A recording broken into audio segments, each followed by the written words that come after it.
Hello, my name's Roger Watson and welcome to the Jan podcast of 28th of May 2019. This is Roger Watson, the Editor-in-Chief of the Journal of Advanced Nursing, and I'm also the editor of Nursing Open. Evolving Trends in Open Access. This is an article from the Compliance Elliance Journal in 2019, Volume 5, Number 1. With the growth of open access publishing, there's been a concomitant growth in the number of predatory publishers, and this article considers why open access has arisen and the various models under which it operates, before considering the nature of predatory publishers and what can be done to stop them. The article is divided into 7 sections: background, what open access means, why open access models, funding models, predatory publishers, and avoiding the predators. Background. Academic publishing used to be relatively simple. Scholars submitted manuscripts to a limited range of journals.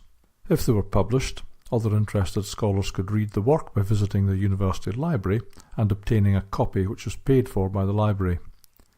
If a copy was not available, for a nominal fee, they could obtain the article from another library. Some academics subscribe to their own copy of a journal or obtain regular copies as members of academic societies or as editors and editorial board members. This model of publishing did not have a name as it was the only model that existed. Some journals charged a fee to authors to submit their work, but these were rare, and the fee was for processing the article. Libraries still had to subscribe to these journals. This was the predominant model of academic publishing until well into the present century. The model is now referred to as pay-to-view, albeit that it's rarely the reader who's paying directly to view the article. It's hard to pinpoint exactly when, but around 2000 the concept of open access arose, and this referred to journals which made their content available free to the readers and to libraries. No subscriptions were required. There may always have been some journals operating like this model, but no systematic study exists to support this. Since around 2010, open access journals have become very common, and they operate under a range of models to be described. Due to pressure from various sources, open access has become a genuine competitor to the pay-to-view model, and for scholars wishing to publish their work, open access is now a major consideration. What open access means?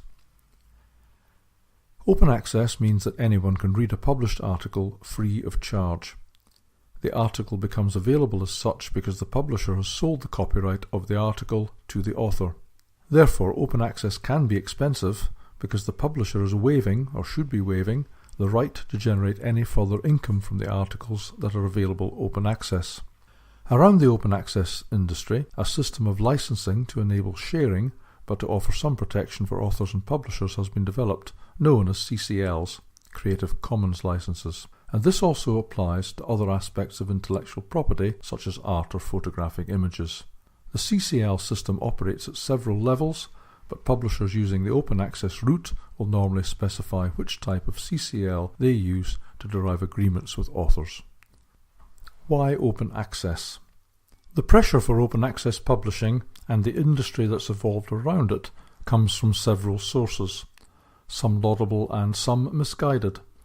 I consider the misguided to be those who see the rise of open access movement as a protest against and an alternative to the mainstream publishers, who they inevitably claim are making excessive profits. The extent of excessive is never defined. The fact that open access suites such as Biomed Central, BMC, and the Public Library of Science, or PLOS, charge large amounts of money for their services is never considered. Nevertheless, the pressure on academics, universities and journals in Europe and Australia, not yet strongly visible in North America, to publish open access is extreme. Indeed, research councils and charities funding research in the UK make open access publication a requirement for outputs from projects they support. More formally, the Higher Education Funding Council for England, now Research England, and equivalent bodies in the remainder of the United Kingdom make open access compulsory for research outputs submitted for the Research Excellence Framework, the mechanism whereby universities in the United Kingdom receive research infrastructure funding. Otherwise, the pressure to publish research outputs open access comes from the general public, at least via pressure groups. on the basis that they largely fund the research that universities carry out, and therefore it should be available free for them to read. Another pressure point for open access comes from some academics and some universities, some of whom have broken ranks and made their publications available for anyone to read, who not only believe that their research should be thus made available, but who often cite excessive profits by the major publishing houses responsible for producing the majority of academic journals. The exact nature and extent of these excess profits is not specified, and the fact that, certainly in the United Kingdom, the academic publishing industry is a hugely successful export industry, with sales in 2016 of 1.1 billion, employing thousands of people, is ignored. Producing journals by any means is not cost neutral, and open access fees, called APCs, article processing charges, are charged, once only, to the author, as opposed to recurring annual fees to readers via library bundles to offset loss of income for pay-to-view. Open access models. Open access is available in three ways, referred to as gold, green and diamond. Gold open access is where the author covers the cost of publishing. This is also known as pay-to-publish, as opposed to the traditional pay-to-view. The cost in reputable journals can be considerable, several thousands of $, and journals should, strictly speaking, make no further money from sales of the published articles. However, below I will consider the concept of double dipping. The green model of open access is one whereby the content of published articles can be made available, but rarely in the final published format, and normally only after a period of embargo, between 6 to 24 months, depending on the field of study and the publisher. Under the green open access model, the final accepted versions of manuscripts may be made available to read free of charge, and this is increasingly being done via university or research funding body repositories. The diamond model of open access, also referred to as the platinum model, is one where no money changes hands either to publish or to read. There are currently very few journals operating this model for obvious reasons. Funding models. From the funding perspective, journals can be described in three ways. Some remain totally dependent on pay-to-view, although few academic journals maintain this model and a comprehensive list is not available, but it does still appear to be an issue. Others are now completely open access, and this mainly applies to new journals developed specifically to be open access and to be funded by APCs. Notable amongst these and early adopters are the BMC and PLOS suites of journals. However, many journals once considered to be traditional journals, i.e. pay-to-view, have incorporated open access as part of their funding model, and these are described as hybrid journals. They published a combination of pay-to-view and pay-to-publish articles. In the process of submitting a manuscript, an author can indicate their preference and pay an APC. The APC should be paid once the article has been accepted and should not influence the editorial decisions about the manuscript. This is referred to as the gold route to open access. The practice of double dipping, whereby publishers were receiving income for open access and pay-to-view for the same copy, has largely been addressed. To provide value for money, publishers are annually adding copy to their journals equivalent to that paid for by open access. This means that pay-to-view customers receive the same number of articles. Therefore, very quickly many in the academic publishing industry have responded as well as they can without incurring significant loss of income, and the inevitable redundancies and closures of journals that this would necessitate. They've not responded by making their own copy instantly available open access. Largely, they have responded by allowing their copy to be available after an embargo period and only then in the final accepted copy. To facilitate the demand for open access publications, there's been a concomitant growth in the number and size of university online repositories to accommodate the volume of publications. This is referred to as the green route to open access. Predatory publishers. On the back of all these changes in academic publishing, we've seen the rise of so-called predatory publishers. The rise in the number of publishers and journals has been remarkable, from 18 publishers in 2011 to 923 in 2016, according to Beale's list, no longer available in its original form, of predatory publishers, and a more recent estimate puts this figure conservatively at 10,000. The definition of a predatory publisher used by Beale was: in academic publishing, predatory open access publishing is an exploitative open access publishing business model that involves charging publication fees to authors without providing the editorial and publishing services associated with legitimate journals, open access or not. The combined pressure per se, the acceptance of online publishing and the pressure for open access publishing has provided a fertile environment for the rapid growth in predatory publishers. Predatory publishers operate by issuing a continuous stream of invitations by email to academic staff, inviting them to publish in one of their journals. Emails invariably open with inane greetings, an aspiration about how good your day is or about your health and happiness, and then the invitation.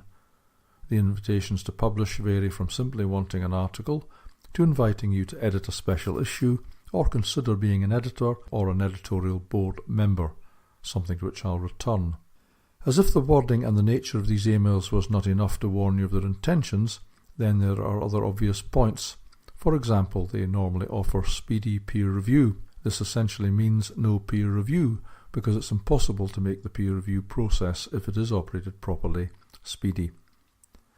The top journals from the best publishing companies struggle to offer a speedy peer review process, by which I mean one that doesn't take months. Finding ways to accelerate the peer review process has eluded us, and it's only possible by the predators if they're not doing it properly. There's a classic example of a paper with an obscene title and the obscenity repeated throughout that was published by a predatory publisher, thereby demonstrating that they neither reviewed the paper nor read it.